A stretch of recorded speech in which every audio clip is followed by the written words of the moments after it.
Committee Room 29, Sound.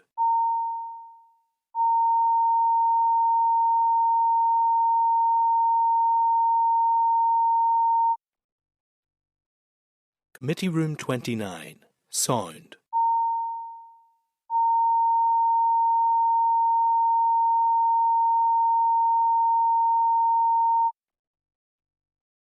Committee Room 29, Sound.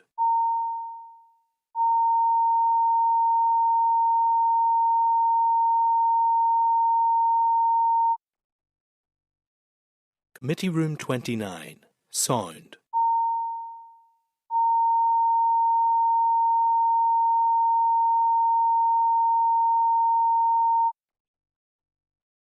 Committee Room 29, Sound.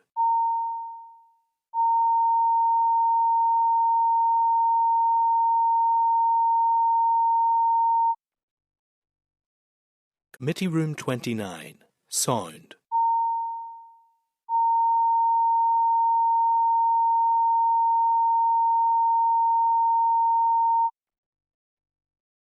Committee Room 29.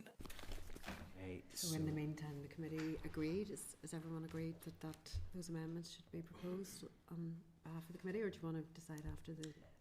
I think the consensus officials? was that we were here for the officials and Sure. then make a decision on that. So we are back now in open session.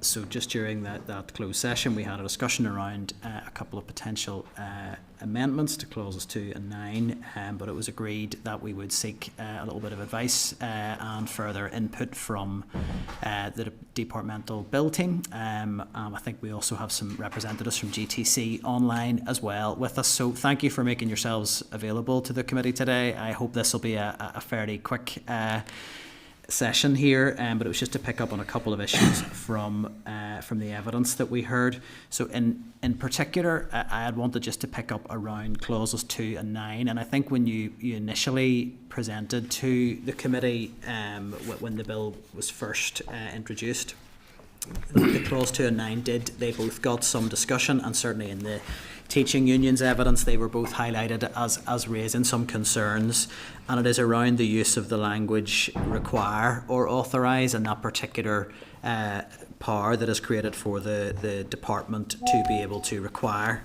the council to make provision by rules. So it was really to get a sense that the committee is potentially considering an amendment where we would remove that word require and simply make it a permissive change with the tidying up provisions still in there, which were required from the original order, but to remove the word require. So it was really to hear from the department in terms of your response to that, why the word require is in there, and what your assessment would be from the department's perspective of making that change. Thank you, Chair. I have with me here Alan Boyd and Leanne Johnson as well, who were at the last evidence session. I'll maybe hand over to Alan, if I may, in terms of that question and the detail, who's much more over the detail of the regs than I am. That particular wording was inserted based on advice that we received from DSO, that the original wording to simply authorise would be considered too general and vague. So we were specifically advised to put that wording in, which is why it's there. It's not indicative of any desire to exercise any greater or unusual degree of control over what would happen. Are there particular provisions that you would be at this stage intending to require the council to make provision for by rules? Is there anything there that you would be at this stage able to confirm, yes, you would be intending to use that power of requirement?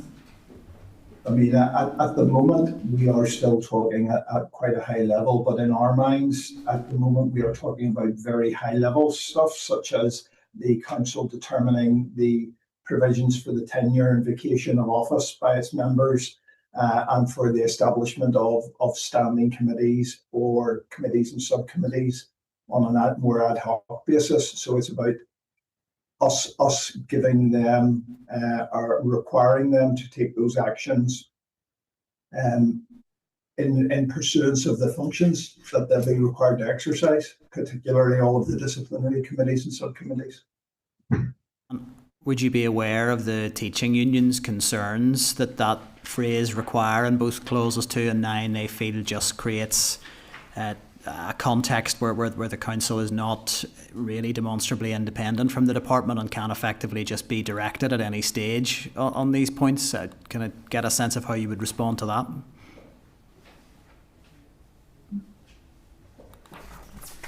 I think previous DSO advice said that the authorised didn't go far enough.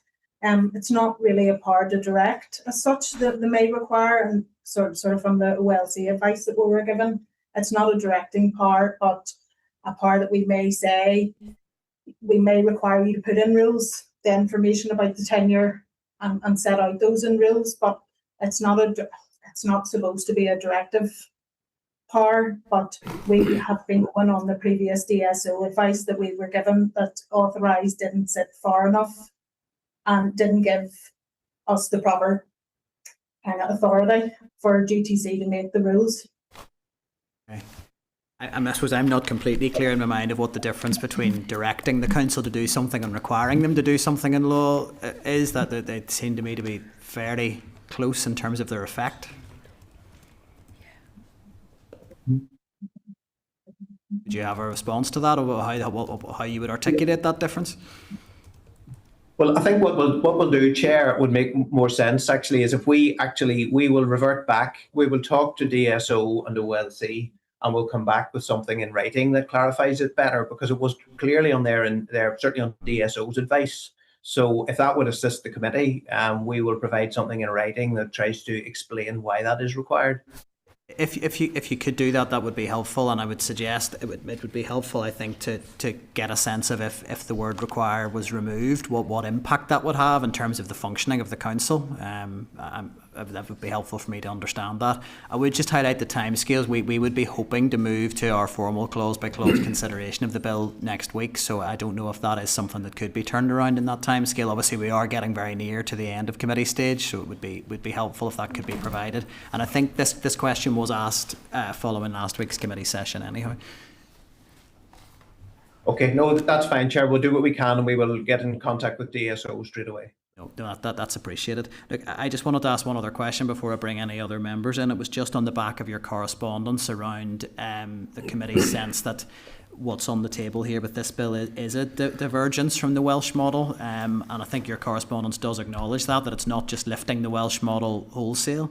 I suppose I just have a slight concern that perhaps we are making legislation here based on just one particular group of people who sat on a council at one particular time representing interest groups, and it proved to be dysfunctional, and that we're potentially entirely going to throw the baby out with the bathwater on the back of that. And there's no doubt the review of the council was damning. I don't dispute that, and don't dispute that it needs reform.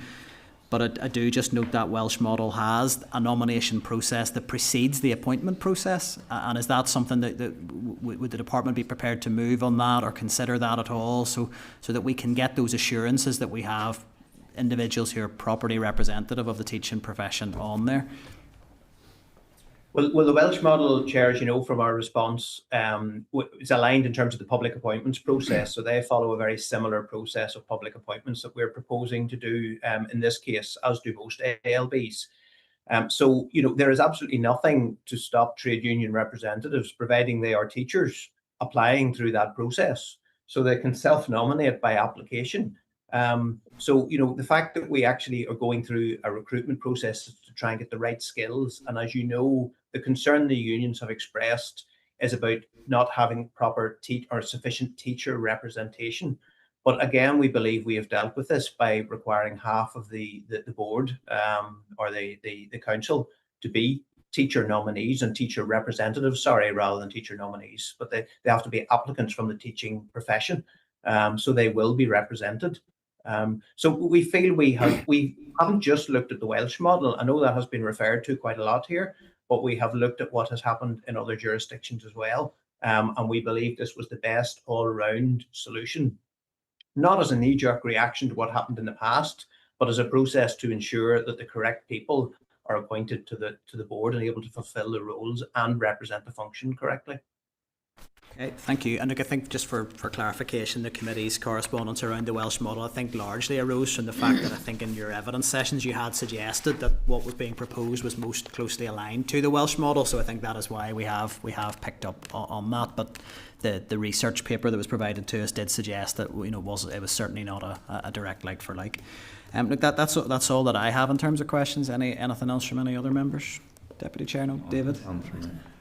Thanks, Chair, and thanks for the information so far. I think the main point was, as the Chair's raised, just the clarification around the wording and what exactly weight is on require, and whether it sounds to me very much like both ourselves and you are going by different advice that we've been given, rather than necessarily dying on a hill around this. So it'll be interesting to get that clarification. I guess as much we've talked about the different models in terms of the teaching councils in other jurisdictions, but would it be fair to say that in terms of general sort of regulation of professions, it's not unheard of to have appointments in that way?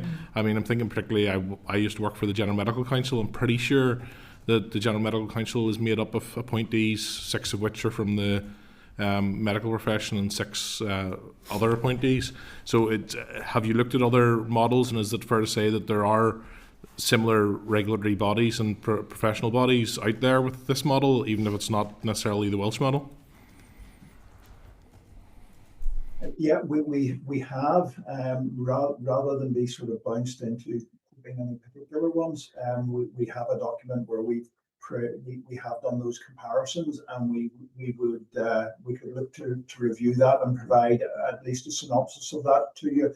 But clearly there are other bodies where all of the council are appointees, and it ties back to the fact, in my mind anyway, that council and board members are actually generally not able to exercise, or not supposed to exercise, a representative function.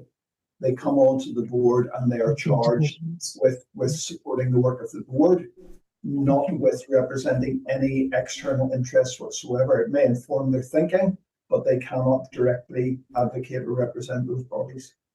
No, I take that point. I know that Mark has said it's not a knee-jerk reaction to what happened in the past, but I would say you can't remove it from the context of what's happened in the past either, and hoping that what comes forward runs in a smoother way. So, no, thank you. Thanks, Chair. Thank you, David.